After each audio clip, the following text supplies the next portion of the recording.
Welcome back to the Chow Time Pod. It's your host, Red. I got videos today from TikTok, passport bros. Women. There are literally women on both sides when it comes to passport bros, and I think it's funny. I think it's actually pretty cool to have some women on our side, and it's actually funny to have women on the other side just because it provides me content. So please like and subscribe down below. I really appreciate that, and let's get to that chow. It's chow time. Some women got mad and they were thinking that I was downing women from other countries when I was talking about the passport bros. All women get your money all over the world. I don't care where you are. Okay, get their money too, because they're over there acting like they got it. And if they're willing to give it to you and act like the quote unquote simp that they call men over here who provide for their families. We're not calling men that provide for their families simps. We're calling men that provide for women and don't get any reciprocation back simps. Those would be the men that are just giving resources away to women without anything in return. They're willing to act like that over there with y'all, with their, with their money that's worth more in your country versus in their own country. Then please take their money too. I have nothing against any woman anywhere. Just get your money. They're going to give it to somebody. Y'all might as well take it because we don't want it over here. It's not enough for us. Okay. I can't even hate on her on this take. At least she's not dogging on these other women. She's just telling all women to get their bag, so it's okay. Most Western feminized women, feminist women, feminized, have an issue with it that these resources are going overseas and that's going to them. So I can't hate on this take on overall. The women who are upset with the passport bros, so there's two ways you can handle life, right? You can either be bitter and angry at the people who have the things that you want, or you can learn from them and learn how you can obtain it for yourself. Personally, I prefer to go for option 2, because option 1 just leaves you bitter and filled with resentment, but your situation doesn't change. Whereas at least with option 2, you have a chance of actually changing your situation. If you don't like your outcomes, change your behavior. You can shame these men as much as you want. You can put down these women and put down their home countries as much as you want. You're still going to be single. It's not going to make you any more desirable to these men. A smart woman would learn a thing or two from these women. A less smart woman would choose to call them uneducated, desperate for opportunities, poverty-stricken. But regardless of all of these things that you think they are, they're still able to get the men that don't want you. So the women... Ooh. Truth hurts. I love her take on this. This is what men do. When we find someone successful, we try to emulate them. We do our best. We even ask for advices from them and things like that. This is how other men become successful. You don't become successful by not learning anything and not picking wisely who you want to learn from. If you want to learn from Cardi B and all these 3 or 4 rappers, have at it, but you're not going to get the same results as them. Why? Because there's a different status in you, and look at their results. They're not even that happy. So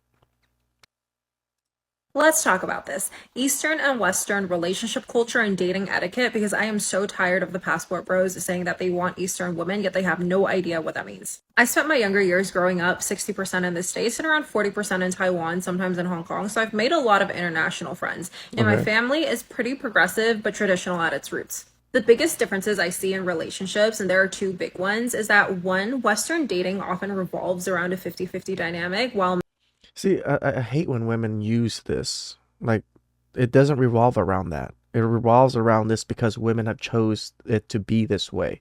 Men did not want this 50-50. They've never cared for this 50-50. It's because of the strong, independent women that don't need no man is where this 50-50 came from. So when women want to use this argument against, men in the Western culture, it's the Western women that propagated this. If all women said that you had to pay for food and do things like that, all men would kind of do it. But there's so many women that don't. This is why it's a problem. While many men in Asian countries adopt a provider mindset, and 2, women and daughters are absolutely spoiled, adored, and taken care of. It's very common, if not the standard. What does that have to do with anything about Western dating and dating in general? Yes, I would spoil and take care of my daughter too. It's what men would do to their kids, son or daughter. What's interesting is that even in older generations, families really empower their female heads. So while the husband or the son is like the head of the household and he's the breadwinner and he's the main decision maker, he will still consult his wife on major matters. We never said we wouldn't do that. That's exactly what we want. When we say someone submissive, which always seems to have a negative connotation to women, it's just saying that they given the reins of leadership to us and trust us. Doesn't mean we don't want to listen to what they have to say, or we don't take their thoughts into consideration. Women always want to use this like argument against men. And the wife often manages all of the finances, the investments, and the inner workings of the household. So growing up, it was very normal for me. This is true, somewhat true. My mom did not do this, but all my aunts did. All my aunts come from we come from a very prevalent family. My mom married in. So all of my aunts do handle finances. They do handle a lot of these things, which is, like fair, but I don't see how that changes anything.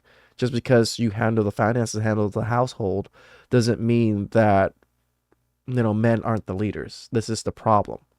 Me to see strong, capable, smart women in action, living what most people on the outside would view as a soft life, but in reality, they were doing a lot behind the scenes. Yeah, exactly. A lot behind the scenes is what a lot of women in the West aren't willing to do. They want to live that soft life without doing the work behind the scenes. There's a Chinese saying that says housewives drive the stock market because they discuss investment strategies during tea sessions, when they're going to brunch, when they're playing mahjong at home. I'm dumbfounded by that particular statement. Just because they discuss these things, they're able to move markets. That doesn't make sense. Just because you're discussing something doesn't make you move markets. I'm almost positive it's because women still spend the most in all cultures. In the US, they're 80% of the consumer. So I'm going to assume it's still like that in China. So it's not that they're discussing markets. No, it's because they consume so much. Public, they appear as model wives, they enhance their husband's image, they build their social network to help advance his career, but in private, she holds significant authority and takes charge of household affairs. And we never said that's not what we want. We understand, like, that's exactly what we're looking for. You know, a lady in the streets, a freak in the sheets. She presents very well. She does a lot of things that men need to provide a better image for men, but she still handles things. She still takes care of things. Men are not willing to not let them do these things, but we also need someone to, give us a great image in a sense outside when it's needed because you are a representation of us. This relationship dynamic is one of the healthiest I've seen, where men truly love, adore, care, and respect their wives and strive to give them the best, while the wives do everything in their power to make their life better. But Exactly. Exactly. Their wives do everything in their power to make their lives better. Women are in the West are not willing to do any of this. Most of them are not. They're barely willing to even cook or clean. Like, where are we going to get a woman that's going to help build our business, help, propagate, communities and things like that, building it around us? It's impossible almost.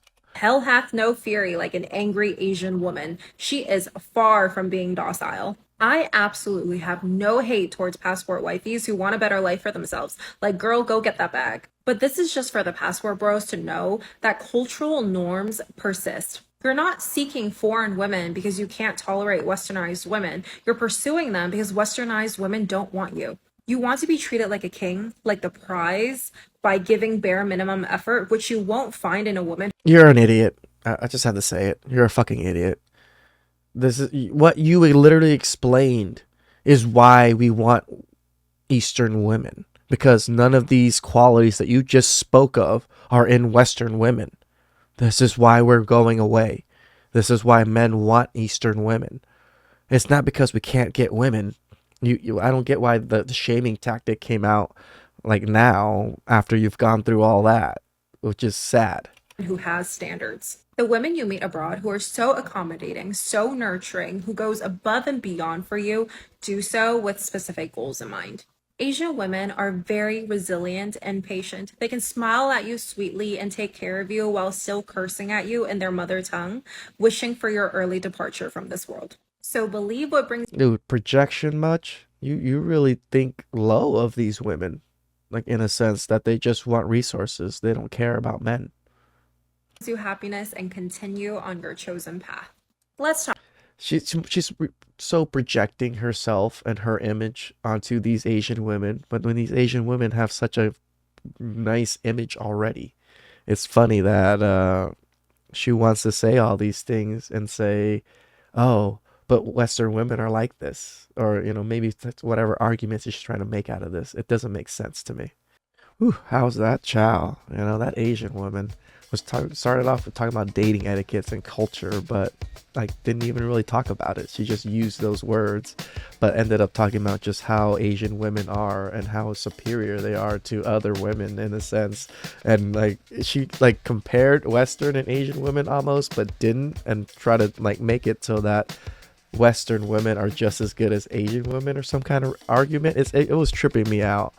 But it's funny because those are the exact reasons that she was explaining earlier why we go to Asia. We want those particular, traits. So please like subscribe down below. I really appreciate that. And I'll catch you guys next time. Ciao.